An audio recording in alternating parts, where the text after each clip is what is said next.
Greetings, brothers. Welcome to a special edition of Meet the Member. This is a new series I'm doing where I talk to interesting members in our community. If you didn't see last time's episode, we had Steel Rain on here, and that was very informative and pretty fun. This time I'm talking to James Fisher, and the cool thing about talking to James was he recently went 4-1 in the Dragon City GT, and he did exactly what I talk about, include 300 or 400 points of fire support. So let's get into it. Let's have a chat with James. And if you do enjoy today's video, please either like it or consider subscribing. You know, we always have Blood Angels content out on the channel. And let's take it away.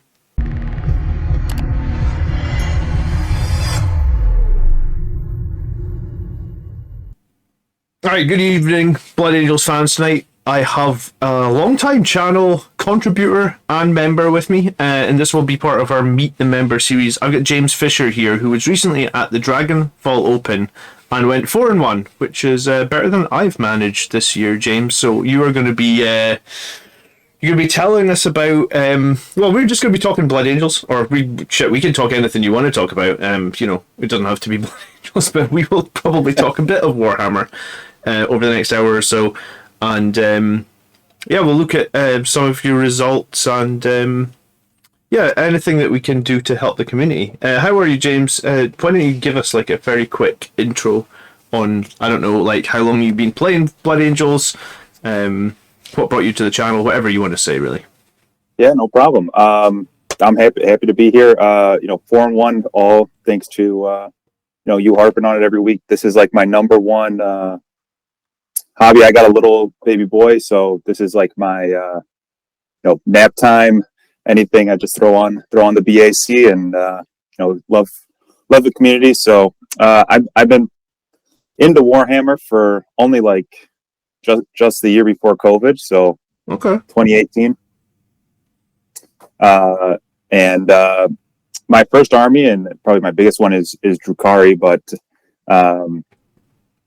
you know, I found this community randomly, so you know, I'm pretty much all in on the Blood Angels now, and I still have probably like 6,000 points of Drukhari, but don't quite play them quite nearly as much as the Blood Angels. And you know, it's thanks to you and the community, all the guys. You know, this is the best Discord to pop in. Everyone, make sure you subscribe and join the members Discord. That's very kind of you to say. I'm glad that we're doing something right, because Yeah. I mean, I guess our army isn't quite popping off as much as maybe even Drukhari, for example, at the moment. I find them super nightmarish to deal with. Well, it is interesting. So you know, I stopped playing them mostly because it's not that fun to come up to the table and like know you've got like an 80% chance to win every game. It's like, okay, well, does it even matter what I do? Similar to what you were talking about the sisters in your video today. It's like, does it even matter if you play good if you know you're going to win the game? Or you know, my last two tournaments, I've gotten stomped by the Silent King, and it's like, feels like no matter what I do, I'm not going to be able to win this game. So it's more fun to, you know, have to actually have some gamesmanship and pull some clever tricks out to win, I guess. I hear you 100%. My final game, which will be on the channel next week. It might air before this video. I'm not sure when this one will air. But my final game was against the Silent King, and I just bounced off him, and he absolutely wrecked me. And then it was like, I knew I wasn't going to finish top 5, and I don't know. I feel like I don't get enough time with my daughter, so that's kind of funny. So I just pieced out. I just went up to the TO and was like, look, I had a terrible last game. I'm so frustrated right now. I'm just piecing out. I'm going to go spend the afternoon in the park with my daughter. And I was glad I did it because I got to spend the day with my daughter. How old is your son? He's 1.5 almost. Oh, cool. Okay. Yeah, I've got a 1-year-old and a 3-year-old, and that's insane. So maybe just wait a little while if you're thinking about a second kid, is my only advice. So I have your list up on the screen here, and So I've been running a variation of this list since last March. I first ran it at Adepticon last year. Cool. I was going to say, did I ever give feedback on this list? Because I feel like you've definitely submitted a list to the Army show before, right? I think there's a possibility is this was like almost the end of you doing ratings for it, because like, I mean, I play these games because I like to like figure out how to win, and I got really into when I couldn't really play that many games during COVID. I was like, all right, I'm going to break John's scoring system and figure out how to get the best score possible. So I think I got like a 97 or something like that on the score, and then like 2 weeks later, you stopped doing scores. So I only stopped doing scores because people, maybe it wasn't because people try to break it. It was because some people were saying like, "Oh, the scores don't mean anything," like. And I was like, "Well, they don't. I'm just, they were just like an indication of like, do I think this is strong?" So I thought they were fun. I think they're fun, but well, maybe just we'll one more thing to try to break in the game. Yeah, maybe we'll bring back the score. Maybe members can get scores and non-members can get they can just get feedback. All right, so you take Mephiston, Quickening, Unleash Rage Wings. No Warlord trait. You need is the Warlord. Yeah, I made him the Warlord just to really, he kind of anchors one side of the field and Lamarty's the other, and Lamarty's and the Death Company obviously want to be together, and so I was like, okay, well, put Mephiston so the Death Company get the +1 when they're next to Mephiston. Do you think Quickening is a good power? No, but I hate failing charges, so give me a chance to get a reroll charge. And I mean, 90% of the time he's only going to cast Unleash Rage and Wings, and that's very true. I played a lot of Sisters as my main buddy Sam as Sisters player, so I play a lot of Sisters, and Blood Boil is very good into Sisters. It's fun, but then he can just take the 4 up deny or whatever, and so I don't run Mephiston terribly often, but I wanted to try it out, and he did okay. He did, I think, pretty impressively in the Blood Angels mirror match, which I guess we'll go over later. Failed to kill a Sanguinary Priest with no buffs in combat. Like, this guy just sucks so bad. I know, I hear that with Mephisto. I've been playing him for a year. I think he's finally he's run his course with me. I think I failed one too many psychic power this last weekend. We got Death Company Captain, Jump Pack, Hammer of Baal, Infernal Pistol, and Imperium Sword. I kind of like it. He's a classic beat stick. He's super fun. I either like this version. I know you kind of like the Master Crafted Hammer. I just hate missing, hitting on 3s, even with the occasion. Usually the first Death Vision is going to go to, I guess, getting the invul. I never thought of that. I usually play the first Death Vision like all out offensive and just go for the bridge one for the rerolls and extra hits. But yeah, the invul's actually. I like to charge him into 2. If I can get him to charge into 2 units, I'll give him the invul, and then you can save the reroll for if you are stuck in combat. If you survive. Yeah, if you should survive because you got the 3 up, right? And I normally don't play this guy either. I normally play for this tournament they were open to proxies, so I have a pretty cool third party Mephiston and a third party Death Company captain. I was like, okay, cool, I'll bring those guys. So normally I run I like the Gravis captain, but the Death Company Gravis captain here. But I wanted to try this out. I also run this with an iteration with the for 10 points cheaper. You can do a Master Crafted Relic Blade, which is basically the same thing, strength 8 versus strength 10 though.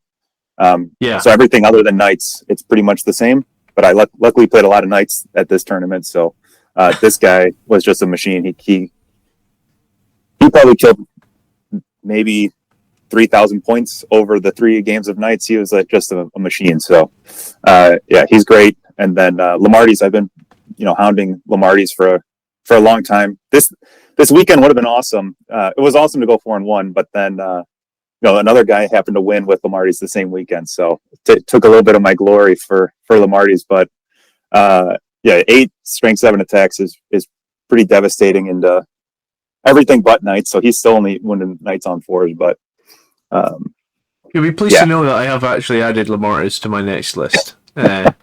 I mean, partly I guess because you were hounding on me, but also partly because I guess I feel like the best thing we could do at the moment is probably lean into Fury of the Lost, and I guess we can talk about that a little bit. Yeah, like I said, I've been playing this 5 Death Company list, 4 or 5 Death Company list since last March when Death Company were 25 points a model.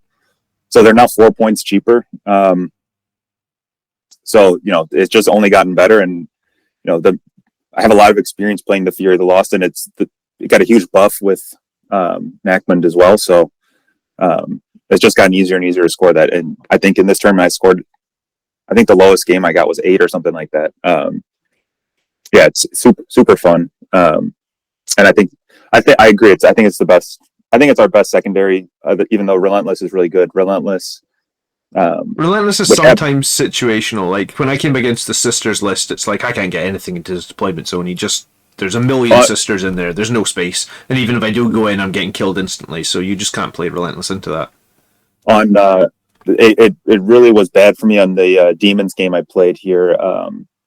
It was on Datascribe with it was like basically the corner of the map. Yeah. And it's just not big enough for me to get in there. And if you don't go first, then you don't get it the first turn, and then it's hard to get it the rest of the game pretty much. And that's where I think Shock Tactics, I played Shock Tactics in 4 out of 5 games at my event that I just passed.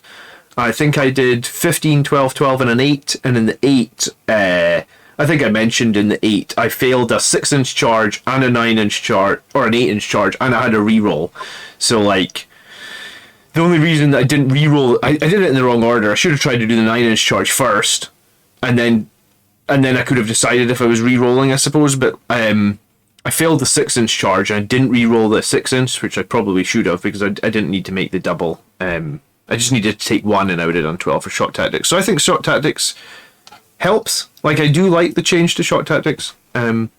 I think, and obviously it's the same category as Relentless Assault. So if Relentless Assault isn't good, we need to be jumping onto objectives and trading them anyway, right? So it's like you should be getting 12. If you get less than 12, you've kind of fucked up, and I guess, or you've played a 54% win rate list, and that's what you can do. I noticed that you don't take Soul Warden or Rights of War, which seem to be staples in everybody else's competitive lists. I do like Soul Warden quite a bit, and I've run this list with giving Lamarty's Soul Warden. I think it's pretty good. Just saving CP, right? Yeah, just saving the CP. I think you have to start with 3 CP if you don't have the Sanguinary Priest. So I just wanted to save it. If he's smiting, if my enemy's smiting things, it's usually Death Company, and you just kind of roll with a 6, and if they get a super smite, you save 1 wound. Otherwise, maybe you can turn them, on average they're going to do 2 wounds, and maybe you roll 6 and save a guy. That's why I always have a guy with just a chainsword. So yeah, it makes a lot of sense. Can die pretty much. Yeah. But yeah, Soul Warden's pretty good. Rights, in my opinion, Rights of War is great for things like Knights, but most of the time they're going to get like the 5 counts as 5 models, and it doesn't end up mattering. And that if someone thinks on the objective with me, I should kill it. Is my thought. So before the enemy's turn is the main thing. So yeah, I feel like Primary's in a pretty good spot right now, where by turn 4 and 5, Blood Angels usually score pretty good on Primary, because people don't really. We can turn up the heat pretty hot in the last 2 rounds. So yeah, 100%. Yeah. So the troops are Assault Intercessors and Cursors. That's identical what I just run. You get 2 of the 4-man Death or the 5-man with the 4 hammers. You've got 1 with 4 Infernal Pistols, 4 Power Swords, and I guess it was like the chat on my stream really turned me on to that loadout, and I love it. I think that if I do like this a lot, but I'm dropping it from my next list. They did nothing this week. They did something in the first game, and I was like, these things are going to be awesome this weekend. And they killed an Armiger on the first turn with a Forlorn Fury, and then they didn't do anything the rest of the tournament. So I think I like having the 105 point squad over these guys, and the 4 hammered units are too good to pass up. Yeah, I know you don't have 8 hammers, right? So. I think I'm gonna buy another box of Death Company on payday. I've been thinking about it for a while, just to give me a bit more flexibility. But I like the fact that like the 4 Infernal Pistol squad is cheaper than the 4 Thunderhammer squad. So like when I was playing Demons of Chaos and I felt like I can't get to any of the targets that I really want to get to, then I'll just throw away my.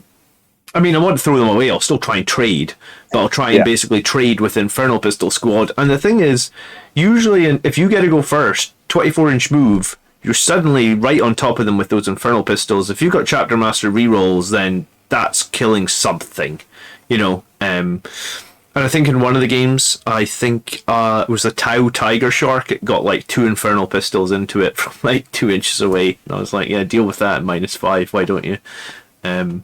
Yeah, okay. I didn't run the priest for the longest time. I think it's really interesting to see somebody else. Like, not many people are not running the priest. I thought it was a lot easier to run the priest, like not run him, when you started the game on 12 CP, because you could easily spend the 2 for the, what's the name of it? Adaptive Stratagem. Is that the name of it? Yeah. So it's really interesting to see someone just sticking with that, or someone choosing to do that. I like that you're doing that. I think it's cool. The priest for me doesn't bring that much, because I don't revive all that often. You know what I'm saying? Well, it's literally to save you. It saves you 4 CP on turn 1 and 2, and that's it. And I didn't bring a whirlwind in this list, so then I didn't need. What else am I going to use my CP on? So I was like, all right, I need 1 for Forlorn Fury, and I need 2 for Assault Doctrine, and then I have 1 for maybe Deep Strike something on turn 1, or before turn 1 if I need to. Yeah, I think I'm bringing the priest back because I've definitely felt the lack of whirlwind here. I was going to say the whirlwind for me recently. They mentioned it in the meta. I don't know if you've. Excuse me. I don't know if you've seen the Meta Watch article this week, but they already said that those Flamers of Tzeentch are way too cheap, way too expensive. And like, if you run up against a squad of 5 man of Flamers of Tzeentch, they're unchargeable for Marines. You're going to lose the whole squad. You might even lose a 10-man squad. Like, it's just ridiculous. So like, I suppose you could do suppressors, but nobody does suppressors. So yeah. So we finished. We've got the 3 Death Company. We got the 2/7 of guard with a heavy weighting on swords, which is great. And then we've got 2 hammer strikes, which, if anyone doesn't run them or know them, they're the new Primar Speeder, toughness 6, 10 wounds. I think they have a 16-inch move, if I remember correctly. And it's got basically like a 3-shot multi-melta, doesn't it? Yeah, and some 3 damage missiles. Yeah, 2 3 damage missiles, and then 2 crack grenades at 18 inches, I think. Yep. But I like that the missiles are 3 damage and they're 36 inches. So the way I played it, and I guess the way maybe you play it as well, is you can sit at 36 inches away for a couple of turns, pop some stuff off with 3 damage missiles, and then once you get in close, obviously you can pretty much move within half range within a turn, because they move 16, and then you got those 6+2 damage multi-meltas, right? Or yeah, I played them. This actually was I think I painted them like 3 days before the tournament, because I was like, I just want to run these. They're cool, and I put them in the list, and then I was like, oh, I got to go buy these now. I played them pretty aggressively all weekend, just because into the Knights, which people who haven't seen yet, I played Knights 3 times over the weekend, twice Imperial, once Chaos. And they were awesome turn 1. I was like, I'm going to get AP, just do AP5 on these and do as much work as I can. But yeah, they're definitely, they're fun. The guy who got, I think, 3rd in the tournament, he was a Raven Wing player, and we had a little bit of a discussion on the hammer strikes versus the BS2 skimmer, and I like them. I'm a big Melta fan, so I think maybe in 10th edition, las cannons will be good, and we'll all switch over to las cannons for everything. But for now, I like the Melta. I think it really comes down to the reliability on the damage rolls, right? Like D6 damage. I think one of the lowest value actions you can do at a tournament is re-roll a damage roll. Because my experience tells me if you re-roll like a damage roll of 1, you 90% of the time get a 1 again, and it's just wasting CP on nothing. So the fact that the hammer strikes are 5 points cheaper, and they get those 2 3 damage missiles, and they get 3 multi-melta shots, which, like I said, it's very easy to get within half range. I think I'm with you, and I prefer the hammer strike. I think they could still either get like 10 more points shaved off them, or like just be made a little bit better. But I mean, that's the story of I guess, marine armor this entire edition that like it's just not quite as good as it needs to be, right? Yeah, I would love if they could give them the Primaris keyword and let them transhuman, Oh, because they're pretty.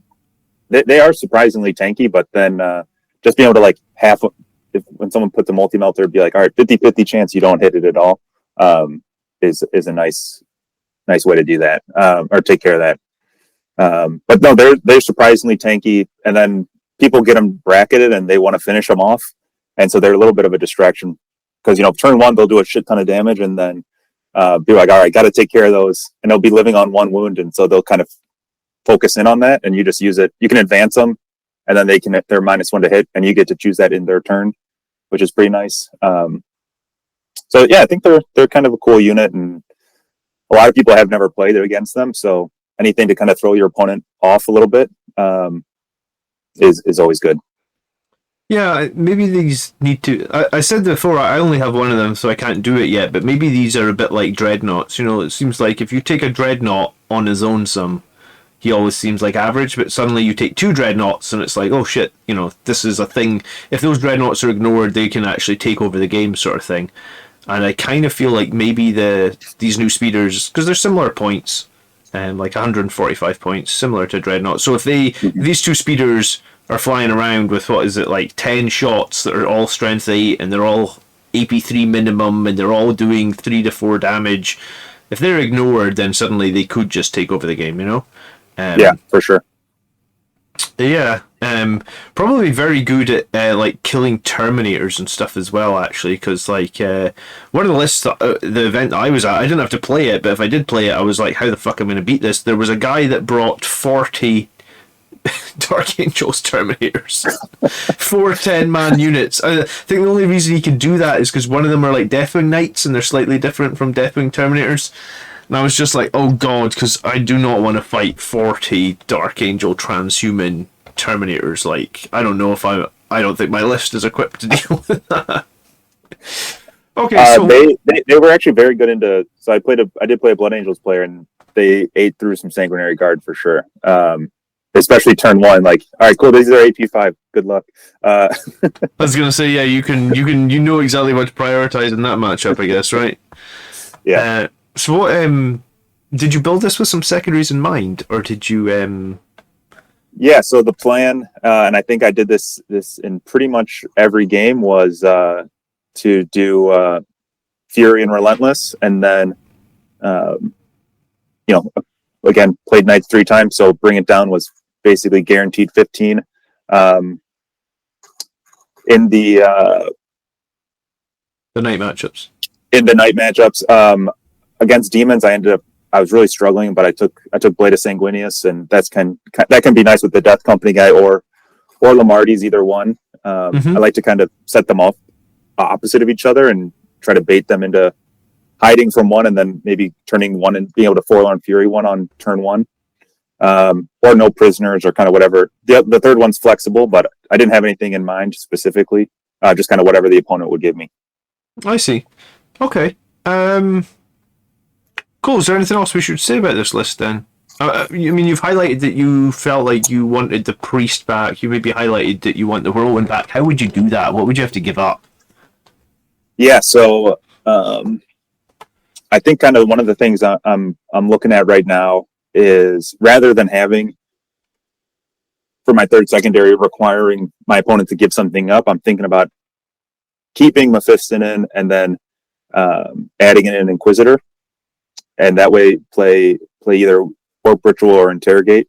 And then kind of the way to do that is basically cut 7 Sanguinary Guard, and part of the reason for that is everyone, like you've said it a bunch of times, everyone's running 3 Death Company and 2 or 3 Sanguinary Guard. So just to try it, we're just running 1 Sanguinary Guard, adding the Whirlwind in, adding in the Inquisitor, dropping all of the Infernal Pistols off of the 1 Death Company unit, and then adding in a little multi-melt to Land Speeder for something to be able to deep strike, because the backfield was always open for Relentless, but I did struggle to be able to move up the board. So being able to hide 1 for 1 CP and bring it in the backfield is kind of a nice to have.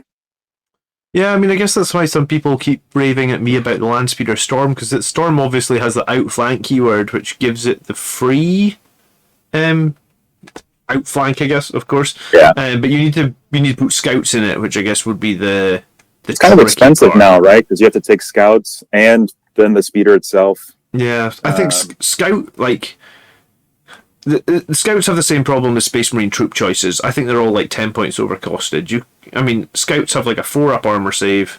The honest, I honestly think scouts could be 65 points or maybe even 60. I think they're 14 base, so I think they could maybe be 60 points, 12 points base or something because they only got one wound, right? mhm. So it seems like 14 points for a guy with a bolter with a 4-up save and one wound seems like a lot of points comparatively. Um, yeah, well, I mean, I guess. Did you see the MetaWatch article yesterday, or did you see the video No, I that they haven't did seen on it it? yet.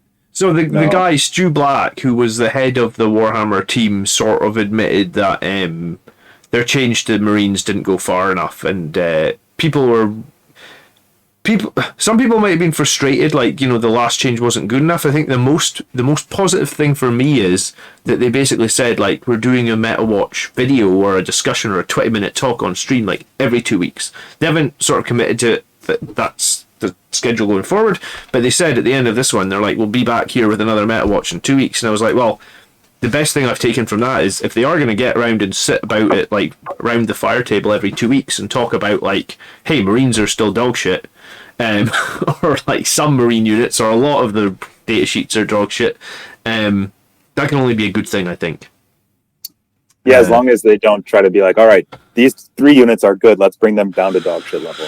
Yeah, no, That's the I think fear. they know. I think they know that, but they did also say in the Meta Watch that they know that even though a Blood Angels list did win an event, they don't think Blood Angels are fixed. And I think that was the thing that I was getting really upset about on my stream is like I like doing stuff like that. Like your list here seems cool and it seems unique, and I like building cool and unique lists. And I feel like you said, we're kind of hands tied in that. Like, yeah, if we want to win an event, do we just have to take 3 Death Company and 3 Sangard and that's it. That's like your whole list, and I don't like that. I have a lot of fun building lists. I mean, that's why I sort of started the army list show to Yeah, see people's lists and open a discussion about them. Why don't we talk about some of these games yeah, for sure. that you did here? Okay. Yeah, so the first one, it was a night, it was 100-57 night victory, and you did score. Well, I mean, you guess you scored Bring It Down, Relentless Assault, Fury, 100, 15, 15, 15, and Yeah. 45 on primaries. How did you What was the night list then? It was 3 Halberds, 3 Warglaves, a Knight Yep. And Errant, two big knights, and then 2 lightning lock guys. and then Maraxes. I mean, that's a lot. That's 8 counts as 5. Eight counts as 5 obsec, and were either the big knights obsec? I don't know off the top of my head. Uh, They're it never ended up It never came up, but possibly. So this tournament was player placed, player plus trainer.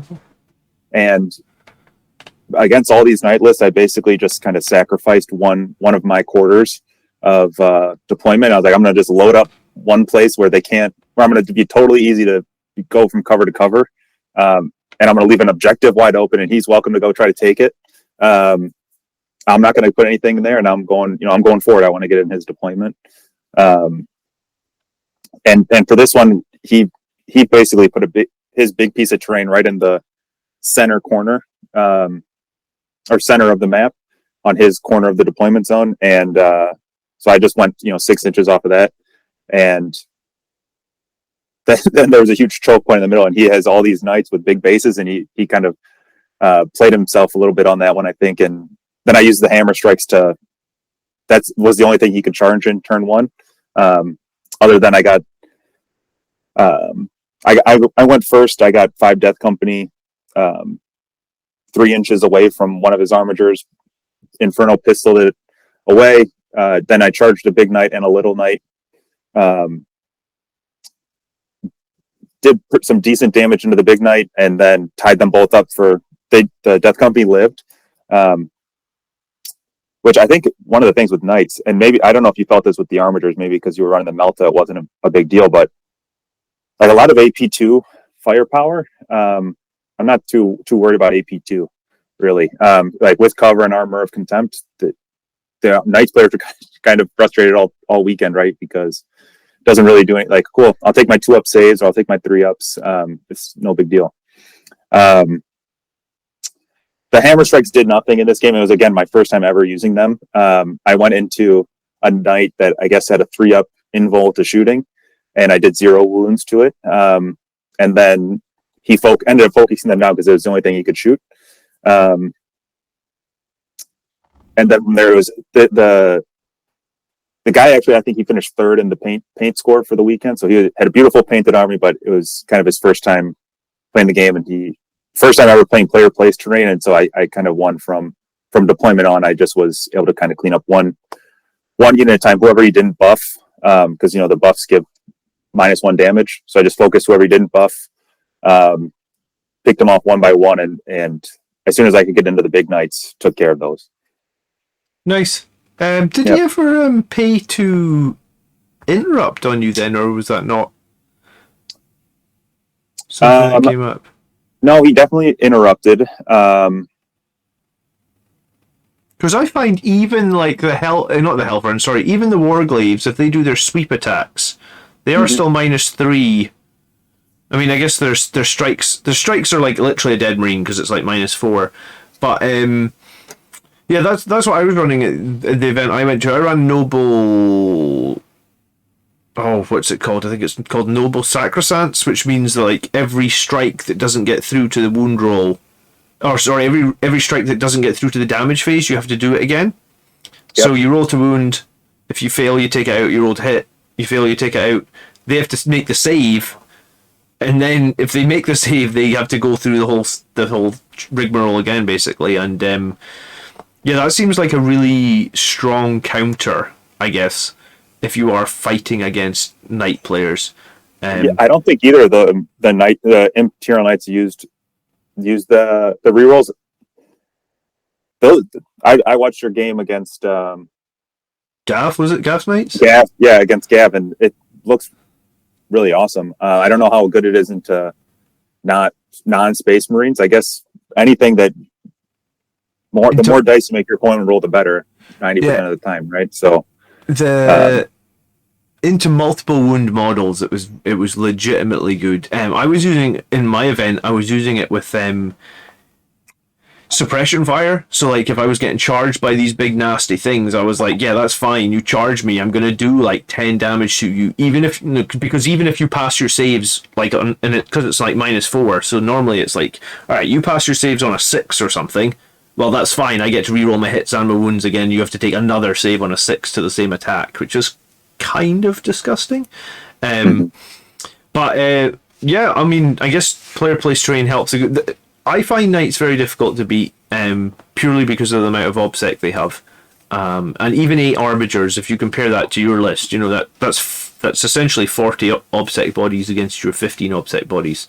So yeah, you must have played really well with your killing power, and that's the one other thing that I find it so difficult to give up the Whirlwind, because like if you do charge like a giant knight and an armiger that has that Noble Sacrosanct, like who are you going to fight first? Because you're going to lose models in both combats, and if you don't have the ability to fight last or prevent counter offensive, I always seem to get interrupted and get killed.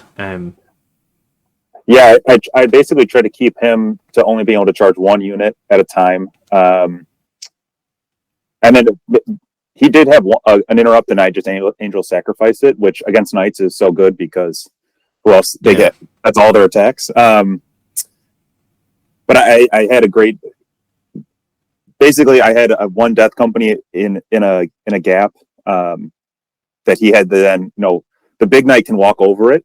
So the Big Knight's now in the open, and the Big Knight then failed his charge, and none of the little Knights could get around because I'm blocking the base. And so I was like, all right, well, you killed my one guy in shooting. So great, I get one victory point for me, and then now your big knight is done, and that's half your buffs. So now that's much less -1 damage that you have on the map. Okay. Yeah, that sounds great. Yeah, but that was also my first time ever playing knights, so it was pretty fun. Definitely a fun army to play against. Okay. Yeah, I mean, the way Gav had his setup was like he had a squad of armigers he was going to run up the board that are like trans to hit with -1 damage potentially against some of them. Then right after that, they're followed by those noble sacrosanct ones. So I guess knights can be pretty difficult for us to deal with. If you have enough 3 damage weapons, of course, like I guess that extra squad of Thunderhammers, it certainly helps. The captain just strength 10, he blitzes through knights as well. So is Hammer of Ball strength 9, is it? He's the Imperium sword. I give him the Imperium sword, so it's +1 strength. And then the hammer is ×2, so he's strength 5. You add the bearer of bad news. You multiply first, then you add the one after. Oh, so strength 9. But I mean, it's still probably strength 8. It's still going to be 2s to wound most things. Yeah. Apart from great and clean ones now. Even on the Chaos Land Raider, it's still only wounding on 3s. Yeah. I had to play against the 2 great and clean ones, and I think one of them was toughness 9, and I was like, well, I'm Mephiston, so I'm strength 10, so it's still 2s. He's like, son of a bitch. All right, and then he proceeded to roll 1 damage for all the attack. Bro, that's Mephiston. I think I actually rolled 5 ones, either on his hit roll or his wound roll at this event this weekend, and I think that was the crucifying blow. I think that's him out of my list. Tell me about your mirror match against Blood Angels, because I haven't had a mirror match for a long time. Yeah, this was the first mirror match. Jack was the guy I played. He was good. He had finished in 8th, so more Blood Angels victories is always good. I think he was focusing I think I kind of won this game from the secondaries draw. He took Banners, Interrogate, and Assassinate, and he only had Mephiston as his only psyker. So I kind of felt like I had pretty big advantage just from the jump. He also was then basically like playing Mephiston very far back because he didn't want me to be able to deny him, and I had Mephiston pretty far up so that I could deny him if he wanted to. And then the craziest thing about this game is I got the turn 1 Forlorn Fury into some Eradicators. They lived with 1 wound, and then he kept just healing them up and rezzing them over and over again, and I just could not kill them, so it took me forever. And then finally Mephiston came in, killed them, and then he fought the priest the next turn, and the priest freaking lived. I rolled like 3 1s on the hit, and then I rolled 2 1s on the wound. It was like this, and then he had the he lived with 1 wound. I was like, this should never happen. Like I could do the math on this, but it would just make me sad, I think. I'm glad to know it's not only my Mephistons that's cursed. So he's running a much more standard ancient 3 guard. Interesting that he's still got the Vanguard vets in there. 4 hammers. So he would be running. I'm trying to think how competitive a list I would give him. Like I think to me his list says like he's reasonably experienced with Blood Angels, but he's maybe like he's just like he doesn't have the Rights of War, he doesn't have the Soul Warden. Does he? No. He does have Rights of War. Sorry, he did have Rights of War. He'd had Rights of War, I believe. Right, okay, he 100-pointed his first game, so he was a fairly strong player. But I told him like immediately first thing I'd do, because after the game he's like, all right, give me some advice on what to do. I was like, cut the vets and put a Whirlwind in, and immediately your list is like twice as good, in my opinion. So, and then I'm not sure how you feel about Eradicators. They don't work in squads. They're just so slow.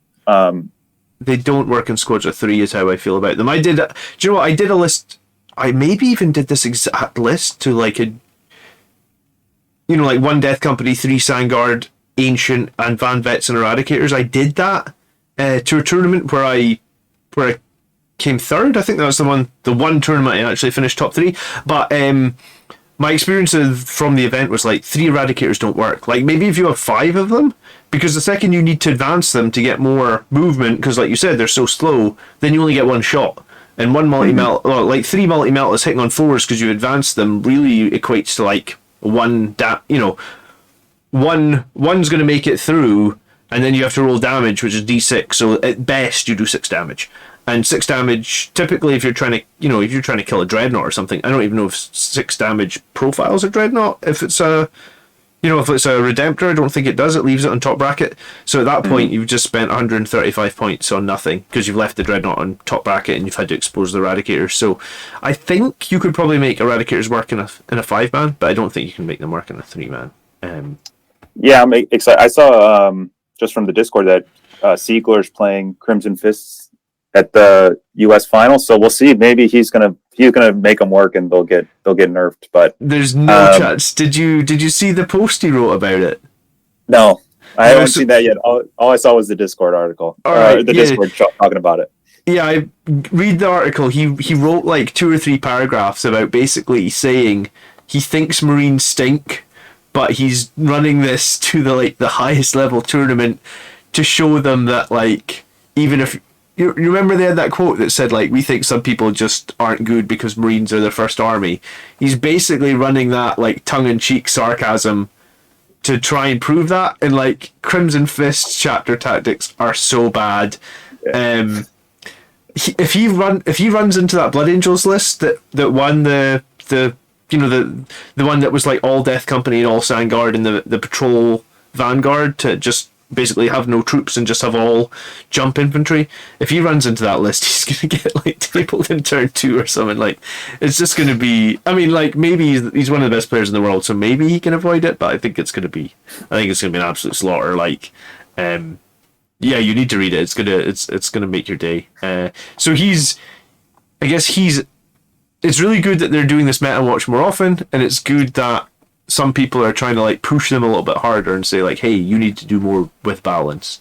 So now that you mention it, this list actually it's got Rites of War. So and it's a decent list. But yeah, I think that the other issue I think he had is he and I think I see this in the chat a little bit too much sometime as well. Like people want to be really aggressive. So he came out, tried to hit me really hard on turn 2. And like even Sanguinary Guard don't hit that hard if they're not in the assault doctrine, right? Like 100%, I said, great, you hit me, you killed, 300 points worth of stuff, but now you have 600 points that I'm just going to clean up with a quarter of that on my turn 3. So, it's a really tricky one. We do get a huge power spike in turn 3, yes, and it can be very difficult to know to wait. Like every bone in your body is saying, "Get out there and kill them," and like you just have to wait. That's interesting to know. And then I think you're right. His secondary picks basically lost him the game. I would probably.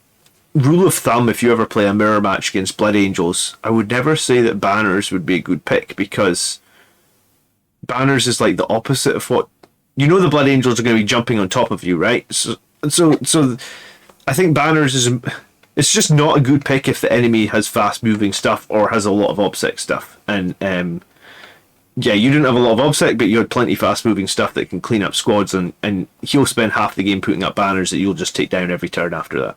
And I don't remember if Recover the Relics is a 6 objective map or not, but let's search it real quick. It is, so I guess it's fine. But I'm not sold on. I rarely ever take banners. But I also don't. I only run 3 units that can even do actions, so that is another reason. True.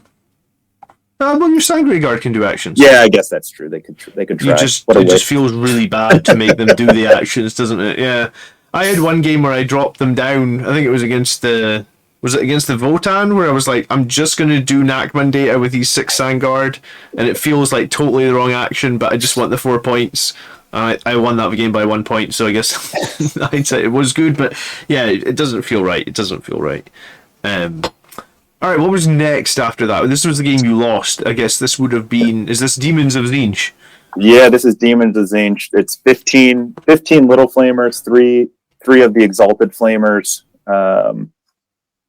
two Chariots, some Fate Skimmers, a Demon Prince, and a bunch of Horrors is pretty much the whole list, I think. 3 Chariots, I guess. I don't know what an Exalted Flamer is. Is that just a bigger Flamer model, basically? I think they shoot last. They basically shoot last fusils. I think that's what it is. Okay, but they can still do the same strength 6 -2 1 damage auto hits, and they get 2d6. So, okay, I mean, you're at a huge disadvantage here without having a whirlwind, and those flamer units are. I think they're at least 10 points per model undercosted. So, like, what is that? 5 flamers for 125 points? I think that should be at least 175 points. They get D3 plus 6 shots. And here's a thing that I didn't know, and it doesn't really affect us, but there is actually a stratagem for those flamers that if you're shooting at a model if you're shooting at a unit with more than 11 in it, they can make max shots. So every flamer can make the full 9 shots. And those are auto hits, and they're strength 5 -2 1 damage, but they get 2 ways. They can get psychic power to give them +1 to wound, and then I think they can give a psychic power, or it's another way they can give them +2 strength. So what you end up with is basically like 40 auto hits that are wounding on 2s. And at that point, it doesn't really matter that they're only -2, because it's fucking 40 of them, you know? I think the first 3 rounds that he shot, because he ended up getting to shoot all of them, I think, in turn 2. And it was like 36 saves, 40 saves. I'm like, really? Oh, how many this time? 34? Oh, okay. I'll just pick up these assault intercessors. They're toasted. I would have loved to run this game back. I played Kevin Leonard here. He ended up winning the whole thing. I would have run it. So this is my first time ever playing Demons as well, and or the new Demons, and I knew Flamers were good, but I didn't really understand what. I just thought they had Flamers that were super powerful. I didn't know all the different tricks that they could pull out. So it was definitely a lesson. 22 point or 32 point loss, whatever was. Bummer. I could not score Relentless here. I just could not get into his deployment zone. I think if I had gone first, things would have been a little different. Just from, I think I could have probably charged a unit of Flamers out of line of sight with Warlord Fury. I think even if I didn't get first turn again, I default when I'm playing a list I never played before. I was like, I'm going to play super passive till turn 3, and go from there and try to basically flip the game. Well, his Flamers basically picked up like a quarter of my army in the first turn, just being able to I can see an edge of this model, and here's 9 shots at 3 damage. So that unit's gone, this unit's gone, and I was like, oh shit. So I think I would have Warlord Furied up, even just to prep for turn 2. I would have loved to play it again. And it was definitely, it was the third game of the day, and I'm used to playing like 1 game a month, maybe. So playing 3 games in a day is tiring. I was gonna say that's when you need I literally take a can of Red Bull with me for the 3rd game, or like a protein bar or something, because I know for me at a tournament, I'm probably I don't have a migraine at that point, but I can sort of feel hey, there's gonna be a migraine coming on here, so I need proper snacks to keep me going at that point. What do you think about if you have to redo this game, and you play Data Scry Salvage, so they're all in that tiny little deployment zone. There's no room in there. On another day, would you take Shock Assault over Relentless? For sure. So this tournament, I think, was maybe like 4 days. Shock Assault was active for this tournament, but it had just come out. I think it was right around that time. So I never played with it, and I was like, okay, I'm not going to mess with it. The plan is to run Relentless and Fury every game. I'm just going to stick with that. No, that's a good plan. I definitely say play what you're used to. That's why, like, 2 of the games before my tournament, I just instantly did Shock Assault on the live stream, and people are like, "You idiot! Why are you not doing Relentless Assault?" And I was like, "Because I need to know if Shock Assault is going to be any good." And yeah, the flamers are so, like, when I played the demons. If you saw the video that I did today against the demons, it was. I even had the tools to deal with this, right? So, like, I had the whirlwind, so I could at least charge the flamers and not take any of their stupid overwatch. I did lose a unit of. I lost most of a unit of assault intercessors while they were in cover. When he flamed them, and I actually transhumaned them as well, because I was like, when he started telling me, like, it's 30 auto hits. On average, and I'm going to get like wounding on 2s, I was like, no, you're not. I'm transhuming my intercessors, right? Like, I'm not losing my whole unit of intercessor to 100 points of flamers. And then I realized, like, oh, okay, these flamers are way undercosted. But even in my game against demons, I scored 84, but I was tabled. I think I had 2 assault intercessors and the whirlwind left on the table. Oh, and maybe 2 Sandguard. Like, and he still had like. Most, I wouldn't say most, I'd say like half his army. How did he, what was he, I forget what it's called. At the start of the turn, the demons can roll like 8 dice and they can do that fate thing. Yeah. What was he using it for? Was he healing his guys, or, because they can do multiple different things? Definitely, I have no clue. Doing stuff. I try to just be assume that my opponent knows all their rules, and I'm like, all right, you just tell me what you're doing, and we'll go from there. So I don't know what he's doing. I think I had no concept of his output on anything, so I think I probably could have played this more aggressive, but. No, this is tough, because when you kill the horrors, they split and you have to trade all over the board. When I was playing the demon guy, he was playing Khorne and Tzeentch, I guess a detachment of Tzeentch, a detachment of Khorne. But I think the power he was using was the Tzeentch one. Every turn he was able to go around every model on the board and add D3 wounds to it. So he had a Bloodthirster. I could only do 8 damage, 2 per phase. If the Bloodthirster kills anything on a 5-up, it regenerates the wound. So I think if he kills like 3 Sanguinary Guard, he gets to roll 3 dice. For every 5-up, he regenerates a wound. And then he was using his Fates to regenerate D3 wounds. And like, on my first turn, I shot all my armigers, all their like 30-inch melta-guns into the Bloodthirster. And then very quickly realized that was a complete waste of time, because he's regenerating so much. I just wasted all my Meltfire, and I should have never shot him. So, there's something to be said about, like, the first time you play against another army that you've never played against. You have no concept of what to expect. Yeah, I think so. I just pulled them up. I think there's one for, like a misdirection where you can.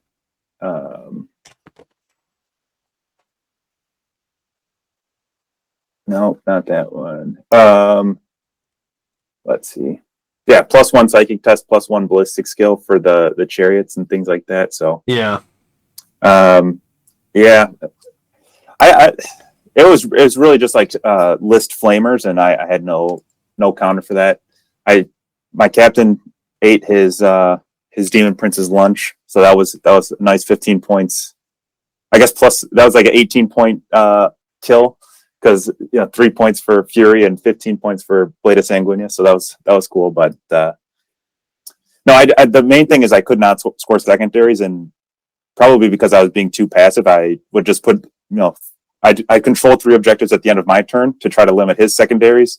Then he would just kill one thing, and I think it's a hold 2 mission, and so I'd be on 1 objective and I'd be on 2 objectives and scored 4 points. I had just like not.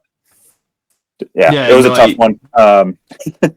Those demons are no joke. I was going to say, yeah, demons are like the newest codex, so they're the hottest new thing. That gives me that gives me flashbacks of like fear of fighting all those flamers, and even with the whirlwind, it was super tough. The other thing you could have done, and I guess if you come up against this, you might need to be aware of it, is you could have taken a Lord of Change instead of some of these like pink horrors and like the Fate Skimmer and stuff. And see that Lord of Change, he gets to cast on +2, and he gets one of his powers does D3 mortals to like a target. No, not D3 mortals, flat 3 mortals to a target, and then everything within 6. And of course, Blood Angels, you've got all your guys hiding behind a piece of terrain, and you've got like one sword sticking out the side. So he's like, well, I can see that one sword, so I'll hit that with D3 mortals. Oh, Dante's in there, he'll take 3 mortals. Oh, the Assault Intercessors there, they'll take 3 mortals. And I was like, holy fucking shit. One time Mephiston denied it, and the other time he didn't. But the time he denied it, I was just like, thank fuck, because if he didn't deny that again, like, you know, this game is over just from your one psychic power being able to do like, I don't know, 12 mortal wounds or something. I'm like, God. That one and the Harley Quinn's one that just like continually you take like automatic 9 wounds from makes Blood Boil look just so good in comparison. Yeah. Yeah, we'll go into our bitching about Blood Angels another day. They're taking note now, and there is rumors. I keep hearing rumors about new Blood Angel stuff. All right, so you went 2-1, but you were still on pretty high battle points at that point, I guess. Like you must have still been on like 250, so you were going to play other pretty high ranking folk at that point, right? I think I finished 4th on day 1. I was in first place after game 1 and game 2, and I was happy with that. I was like, okay, cool. I'm gonna go 0-3 now. Yeah. So this then I played Chaos Knight, and this whole tournament was all, you know, play your placing. So I played first place, played second place, but I couldn't play. I think I should have probably played Kevin again in the 5th game, but you couldn't play the same game again. So. Yeah, so I think this was the Chaos Knights game. Looks like it. 3 Executioners, 3 Huntsmen, 2 Moiraxes, 2 Stalkers, and a Despoiler. How did you find Chaos Knights with their terror nonsense?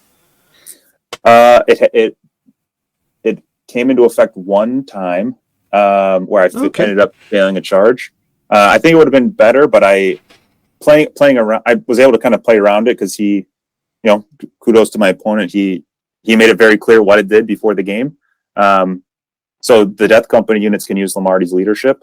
Yes. So I was just keeping him out of terror range and behind cover, so I could not be affected, essentially. I never thought of that. Okay. Less affected. So if you can use his leadership and he's not affected by terror, does that mean that you can go on leadership 9 even if your Death Company were in terror range? Because technically Lamarty's isn't, and you're using his leadership. Is that how you played it? I played it as 9 minus. 9 minus, okay.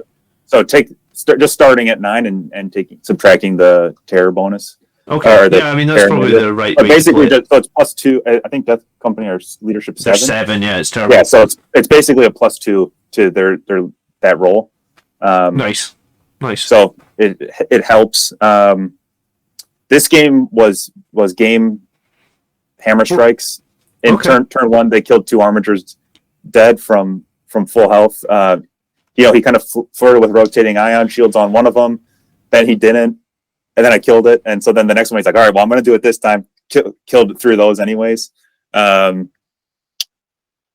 hammers, you know, I was able to do a nice daisy chain to get, you know, Unleash Rage, the +1 from the Ancient, and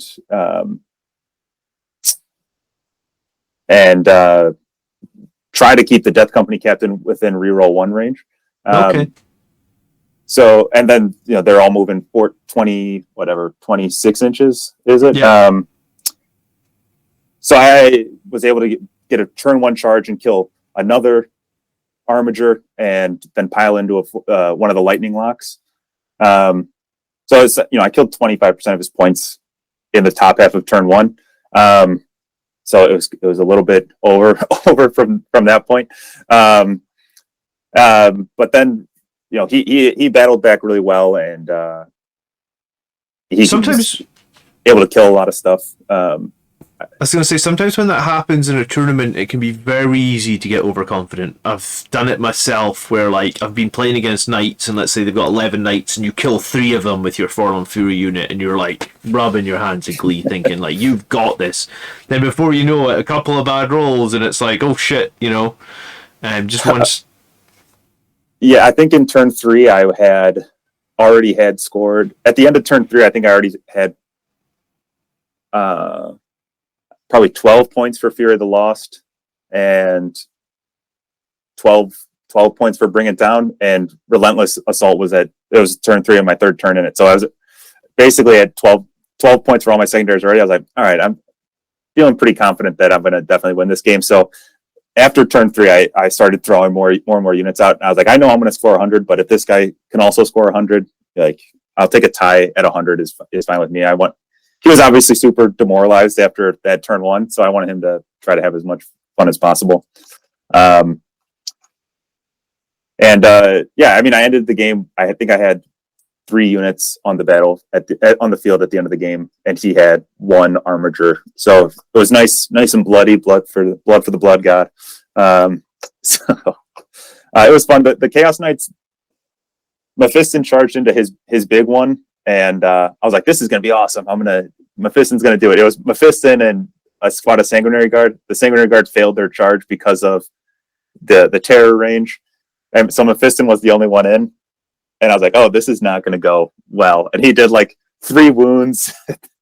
And then just got uber murdered by this thing. So Mephiston was a good distraction all tournament, I guess. And in the next game, he had he took an entire round of night shooting and survived. So, he wasn't total crap, but just no offensive output at all. He's there for exploding 6s, and I'd rather take a jump pack librarian for a lot less points, I think.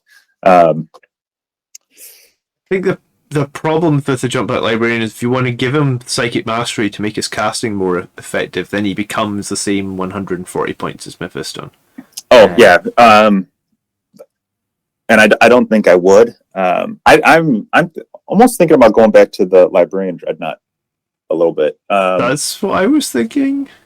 I was running him with Iron Resolve for a long time, and that's unit is no joke to take down. So. I was thinking of doing him with Psychic Master, just so I can get... Because I always end up fucking spending CP on rerolls for Psychic tests, and I was like, if he's a Psychic Master, then... Yes, I guess he's got no shrug against mortals, but... I like him with the... I kind of hope they go back to 12 CP, because I like running all the buffed up non-named characters. But I like him with the Gift of Foresight and Iron Resolve. Yeah. Because otherwise, I feel like the Halberd is even worse than Mephiston. The Halberd always freaking misses. So getting a reroll on it is nice. Yeah, I don't know if I think I'm with you in that, like, I think 6 CP, especially if you ever want to do anything with your attachments or anything like that, or add a few warlord traits very quickly. Maybe just the problem is, like, I seem to come up against a lot of armies that have, like, when you play Nurgle, at the start of every command phase, yours and they roll 2d6 on a 7-up, they get a command point. So, arguably, a 7-up twice per turn, you get a 50, you're gonna, if you have to, a 7-up on 2 dice, I think, is actually averages. So it's like, They are just basically saying, you get 5 more command points to the game. If you look at, like, Tau, they have an ethereal on a 2+, you just get a command point in your command phase. So again, it's like 4 out of 5 turns, you're almost guaranteed a command point. As Marines, we just don't have one of those, really. Unless you're going to maybe go Psychic Interrogate and try and interrogate over the leadership. It's... that's why, like, I see Dante and I see the +1 and I think that's great. But, like, what I really want is a reasonable chance to get one every turn. We've got Master of the Codex where we can get one in our command phase on a 4-up, which arguably is still better than Dante, because on a game you would average it 2.5 times, right?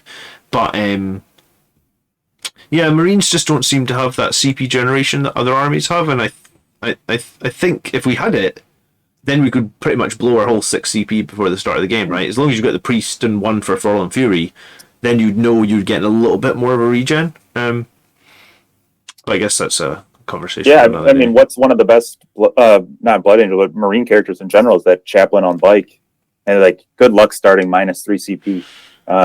Just not even a non-starter now, right? Well, yeah, I played against 3 CP on a one character is crazy. And I played against the game on the Necrons. My final game on the table was against the Silent King, and like we're starting setting up the game, and the guy's like, "Well, I've got 9 CP," and I was like, "Have you? It's Nephilim, right?" And he's like, "Oh yeah, Silent King lets me start with 3 more CP." I was like, "All right, cool, okay." Balance, I guess. Balance is something we will harp on for ages about. Final game, Abandoned Sanctuaries. I hate this map. How do you feel about it? It's the, I don't know, worst map in the game. Yeah. Biased Blood Angel's opinion. I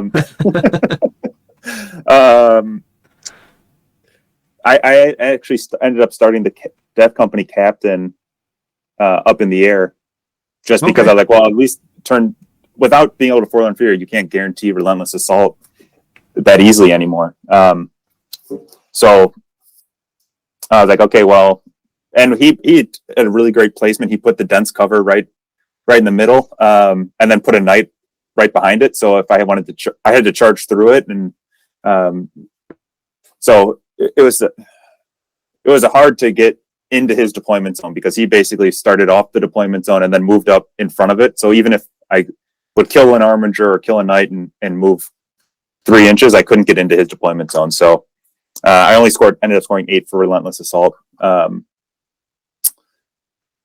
don't know, I was missing, like, maybe I should have put some Assault Intercessors in Deep Strike with the captain, just to have a unit that could uselessly sit in the corner. Because I ended up having to bring the captain out to kill stuff. But this was the first game, probably other than the demons, that I started off really slow. Kind of one of the designs of this list is to start the game up 8-0 in secondaries. I'm going to get Relentless Assault, and I'm going to kill something and potentially die with Fury. So kind of put the opponent on the back foot just from the jump. This game, no Forlorn Fury. I got first turns, and so I didn't really want to come out very much. So I stayed pretty far back. At the end of turn 2, I think he was up like 28-10.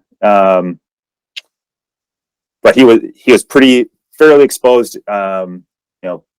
Maybe my one complaint from this weekend is he charged into a unit of Sanguinary Guard at the top of his turn 3. I was like, oh, that's interesting. They're pretty deadly. You might not want to do that. And he's like, no, it's fine. I think he had to make like 21 saves. And he's like, well, that's not possible. I was like, well, no, I roll on the board, and he's like, well, can you just re-roll it all? So I was like, yeah, sure. So I ended up re-rolling them all, and then he only had to take like 15 saves, and he lived with 1 wound. And so then my Sanguinary Guard are now like way back in my own deployment zone.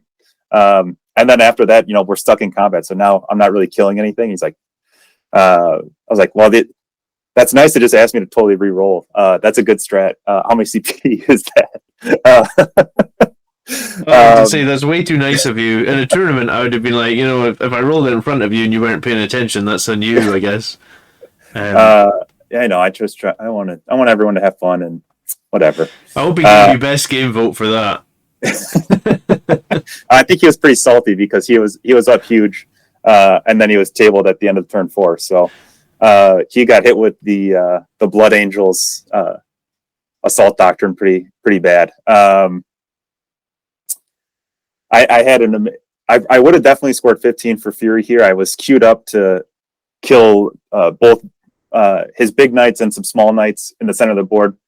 But then Mephiston ended up killing the big knight, and it exploded, killing 2 other knights with the explosion, and as well as pretty much all of my units in the middle of the board. So that was pretty awesome. Mephiston, ruined my score. He ruined my scoring, but it was worth it.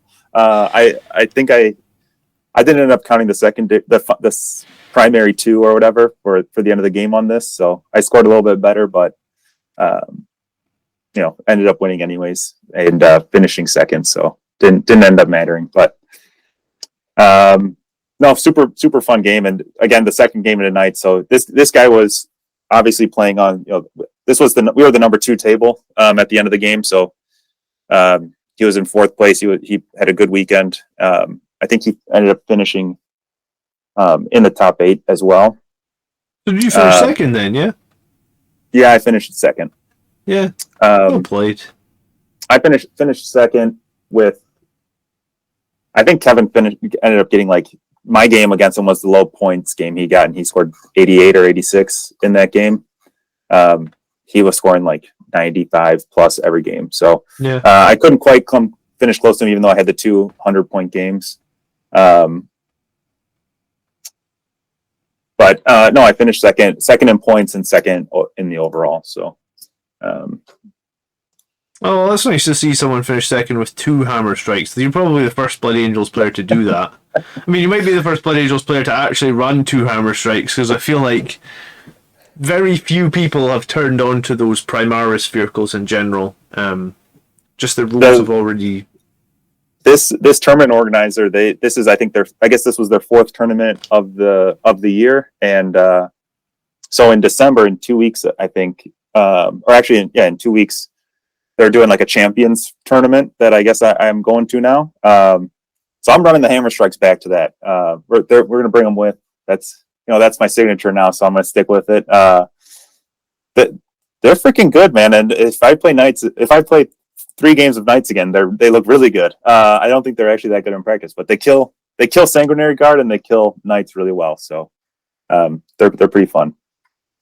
I was going to say, so you need to practice, I guess, Shock Assault before that event, because yeah, I mean, I think apart from the one bad time I picked it, I think Blood Angel should probably score 12 points from it every game. Mm-hmm. Bonus if they're on an objective in their deployment zone and you can kill the unit that's on the objective in the deployment zone with Death Company, then that synergizes with your strat even more so of putting yourself ahead because you've taken that from them in their own. Mm-hmm. Well, it wouldn't even have to be in their deployment zone, would it? It could be if I don't know if they've got something that can forward deploy onto a midfield objective, and you think, well, that's a strong enough unit that I want to get rid of it with the Death Company. And I think you mentioned that as well. Actually, how you said it's good to have 2 really powerful Death Company. I think it's also really good to have a weaker Death Company because sometimes you want to trade at the start, but you don't want to trade with one of those better units. And in my game against Demons, I actually traded one time with a squad of Flamers with my Hammer Death Company, and I was like, man, I wish I'd kind of just kept the Hammer Death Company back, because it's important to kill the Flamers, but it means that they could mop up my Hammer Death Company, you know? And that's what I ran into. I mean, even the cheap pistol Inferno Sword, that's I think it's 140 or 150 points. It's you don't want to throw away. That's too many points to throw away. And a lot of the times if people have screens, you're trading way down then. And you're not going to give up, potentially 8 VP to not do it. So it's just kind of something you need to be able to forlorn turn 1, and ideally you do it with hammers and you kill something really expensive.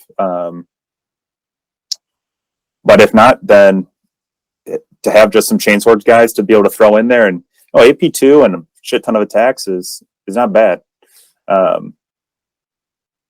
Yeah. One other nice thing I found this tournament, because I at one point in one of the games I was sitting on with no whirlwind and no priest to do revives. I was feeling pretty heavy on CP. I had a turn 3 where I had 4 charges in turn 3. I think this was actually the Blood Angels game, and he did not have enough CP to interrupt. I threw a red rampage out there. Okay. Not bad. I'm gonna be honest. I've never used. I suppose into an Armor of Contempt army with no invulnerable saves, it'd be really good. Yeah, but you don't get to play that often, right? No, it was my first time ever running it, and I actually thought it was. I was like, you know what? John always says I used to love this in 8th, and now it sucks. I was like, you know what? I'm gonna show him. It's actually not. It's not bad. That's interesting. And the worst part of that is I remembered it on the third combat of that game that I spent the CP on it. So even though I even used it and I wiped all 4 combats, and I didn't even use the strat for the first 2 because I forgot about counting the 6s. So it's a crap strat, but if you have way too much CP, it's funny to throw it out there. Nice. I suppose it wouldn't actually be bad against knights either, because they don't get invulnerable saves in melee usually. I think just one can take a relic or a warlord trait to do it. Yeah, because so your 3-up knight would suddenly have no save against those 6s, I guess. On maybe even 6s on axes as well, actually, because they're -3, so they would become -4. Yeah. My experience at my event, anyways, I found very often that my AP was actually wasted, because like against demons, they get demon saves. Against Necrons, it was all invulnerable saves. Thousand Suns, all invulnerable saves. So like, I was actually feeling the opposite in my event, where it was just like, I've got all these really high AP, but it doesn't really matter because everything I'm fighting's got invulnerables. So yeah. Cool. Yeah, I'm with you. I think that's why the chainsword is good. A lot of times you don't need more than AP 1 or 2. Chainsword's weight of dice is still really good. Yeah. Someone was saying, and I don't know if this is feasible, it sounded like a troll tactic, in that, what if you took like a 10-man squad of assault intercessors so you could fight twice, and then you could give them Unleash Rage so they could explode their 6s, and then you give them that chapter tactic that lets them explode their 6s. Obviously you need to give them like rerolls or whatever, so reroll everything, every 6 bursts twice, and then you pay 2 CP and you fight again. I was like, I guess you get like 140 if you're going to put that much chains effort into making assault intercessors good, you could spend those points better on. Yeah, it would be like 140 chainsword attacks, so that at least would be hilarious, I guess. But yeah, I don't know. We've done wackier things before, so we'll see. True. Cool. Well, it was really nice to meet you, James. Is there anything else you would like to touch on? Anything you want to say? No, I think one of the things I know I've said this before. Everyone, it sucks that we have an early codex, but just think you got to play with it for 2 years, and Guard got their codex like a week ago. So sometimes it's nice to get one early. Just get to beat up on everyone earlier. And as someone who has, I play a lot of Drukhari as well. It's not the most fun having the best codex either. And they were the best codex for like a year, and I basically shelved them because of that. So yeah, no, I tend to agree with you in that, like, I don't want to say it's wrong to just rock up to tournaments with like super meta lists, because if that's your army or if that's something you want to play, then go for it. But at the same time, it'll only ever be awkward for me if Blood Angels get to that state where Drukhari, like if we ever were rocking a 60% win rate and I'm just turning up to an event after event and winning it, I'd be like, I need to do something else, like I think you're right. I think it's not fun if you are miles ahead of other people. Unless you're not the strongest player and you're just having fun with it, I suppose. But yeah, it seems like, and I've said this to a few people, it seems like balance is definitely more of a priority for Games Workshop than it's ever been. Alright, so yeah, they're doing Meta Watch more often, and that's a good thing. James, it's been so good to have you on and hear about a different Blood Angels list that it sounds like it was the skin of the teeth. If you'd had a little bit of success against Flamers, or previous experience against Flamers, this could have been your event. If you can't forget the whirlwind at home. It's so hard to not have it, and then when you bring it, you just feel so CP starved. It's like it's honestly a rock and a hard place, the whirlwind, but it's useful. Great. So thanks again for being here. Thanks again for sharing the list. Hopefully, a few people learned things. And where are you based, by the way, at the moment? Like, where was this tournament? Chicago. Or was it this one? This was in Wisconsin, so just over the border. I see. Okay. All right. Cool. Thanks again for being here, and we'll catch you in the next one, guys. Awesome. Thank you.